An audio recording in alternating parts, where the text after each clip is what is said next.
नमस्कार. तर मी आज नाश्त्यासाठी बनवणार आहे रवा इडली, पण थोड्याशा वेगळ्या पद्धतीने. खूप छान रवा इडली होते आणि सोबतच ओल्या नारळाची चटणी. तर रवा इडली आणि चटणी रेसिपी बघण्यासाठी हा व्हिडिओ पूर्ण बघा. हा व्हिडिओ स्किप न करता बघा आणि जर तुम्हाला हा व्हिडिओ जर आवडला असेल, ही रेसिपी जर आवडली असेल, तर माझ्या व्हिडिओला लाईक, शेअर, कमेंट जरूर करा आणि चॅनलला एक सबस्क्राईब नक्कीच करा.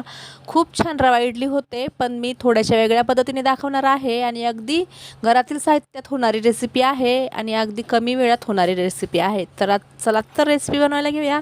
इथे मी गॅसवर एक कढई ठेवली आहे आणि कढईमध्ये मी 1 चमच तूप टाकलेलं आहे. तुम्ही तुपाऐवजी तेलसुद्धा टाकू शकता.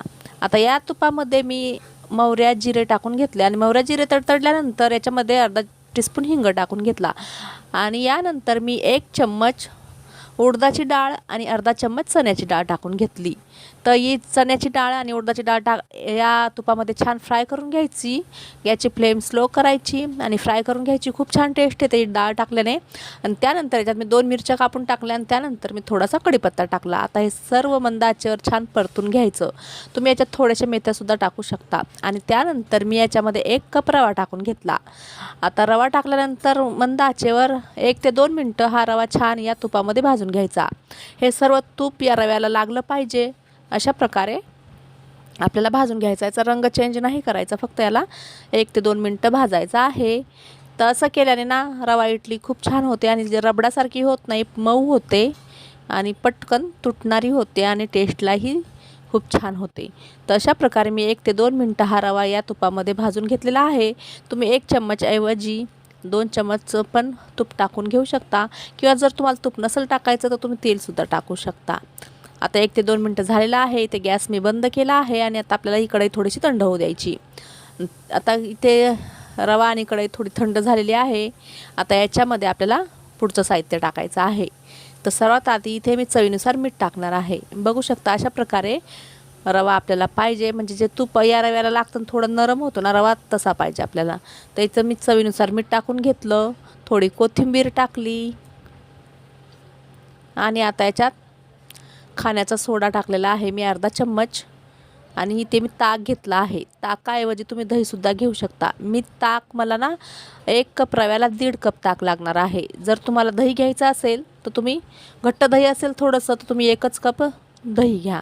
आता मी थोडं थोडं करून इथे ताक टाकून घेतलं आणि याला आता आपल्याला मिक्स करायचं.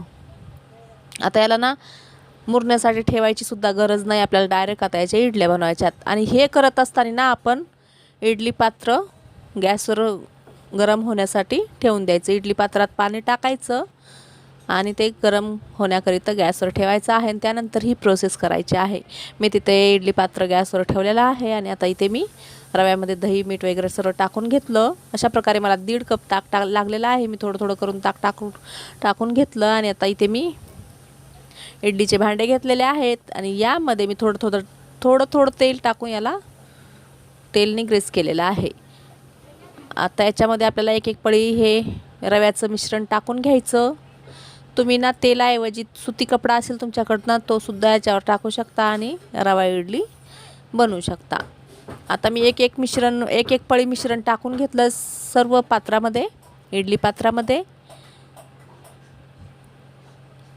बघू शकता खूप सोपी रेसिपी आहे आणि नाश्त्याला तुम्ही बनवू शकता किंवा मुलांच्या टिफिनसाठी बनवू शकता किंवा मधल्या वेळेत कधीही भूक लागली असेल तुम्हाला तर तुम्ही अशा प्रकारे बनवून खाऊ शकता. आता या इडली पात्रामध्ये मी सर्व रव्याचे मिश्रण टाकून घेतलं आणि मी गरम होण्याकरिता इडलीचं भांडं ठेवलं होतं ना, त्यामध्ये हे ठेवायचं आणि 15 मिनटं आपल्याला वाफ देऊन घ्यायची आहे. 15 मिनटानंतर आपल्याला आता झाकण काढायचं. त्याआधी आपल्याला इथे आता चटणी करून घ्यायची. तर इथे मी ओलं खोबरं घेतलेलं आहे. आता तुम्हाला चटणी किती बनवायची आहे त्यानुसार तुम्ही ओलं खोबरं घ्या किंवा सुकं खोबऱ्याची पण बनवू शकता, पण याची खूप छान लागते. तर इथे मी सर्व खोबरं कापून घेतलं आहे. थोडासा लसूण घेतला, 3 ते 4 हिरव्या मिरच्या घेतल्या आणि खूप सारी कोथिंबीर घेतली. तर इथे पाणी टाकून हे मिश्रण बारीक वाटून घ्यायचं मिक्सरला. खूप बारीक वाटायचं आणि त्यानंतर बघू शकता अशा प्रकारे बारीक वाटून घ्यायचं. आता याला एका बाउलमध्ये काढून घ्यायचं आणि आता याला आपल्याला फोडणी द्यायची आहे. तर हे मी बाउलमध्ये काढून घेतलं आणि याच मिक्सरच्या भांड्यात मी थोडंसं पाणी टाकून घेतलं आणि ते पाण्याचं टाकून घेतलं. ही चटणी तुम्हाला किती पातळ पाहिजे ना त्यानुसार तुम्ही ह्याच्यात पाणी घ्या. तर इथे मी चवीनुसार मीठ टाकलं आणि त्याला मिक्स करून ठेवलं आहे. आता याला द्यायचा आपल्याला तडका. तर तडक्यासाठी मी गॅसवर पॅन ठेवलेला आहे. त्यामध्ये अर्धा पळी तेल टाकून घेतलं, अर्धा चमच राई जिरे टाकले आणि थोडासा हिंग टाकला, थोडा कढीपत्ता टाकला. तुम्हाला तुमच्याकडे जर लाल सुकी मिरची असेल तर ती सुद्धा 1-2 टाकू शकता. आता हा तडका छान तडतडल्यानंतर आपल्याला त्या चटणीमध्ये हा तडका देऊन घ्यायचा आहे. आता मी याला मिक्स केलं, थोडा कढीपत्ता टाकून घेतला आणि आता याला आपल्याला छान तडतडू द्यायचं आहे आणि चटणीमध्ये टाकून घ्यायचं. बघू शकता मी आता याला चटणीमध्ये टाकून घेत आहे. आता मिक्स करायचं. तर चटणी इथे खोबऱ्याची चटणी रेडी झालेली आहे. ही खोबऱ्याची चटणी तुम्ही डोश्यासोबत खाऊ शकता आणि इडलीसोबत पण खाऊ शकता.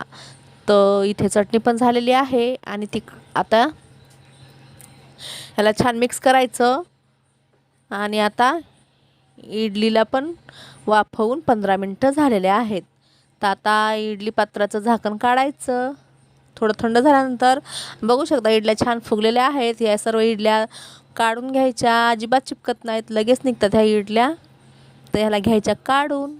प्लेटमध्ये मी ही सर्व इडल्या घेणार आणि केलेली चटणी घेणार. अशा प्रकारे रव्याची इडली आणि खोबऱ्याची चटणी रेसिपी रेडी आहे. तुम्हाला आवडली असेल तर व्हिडिओला लाईक शेअर कमेंट जरूर करा आणि माझ्या चॅनलला एक सबस्क्राईब नक्कीच करा.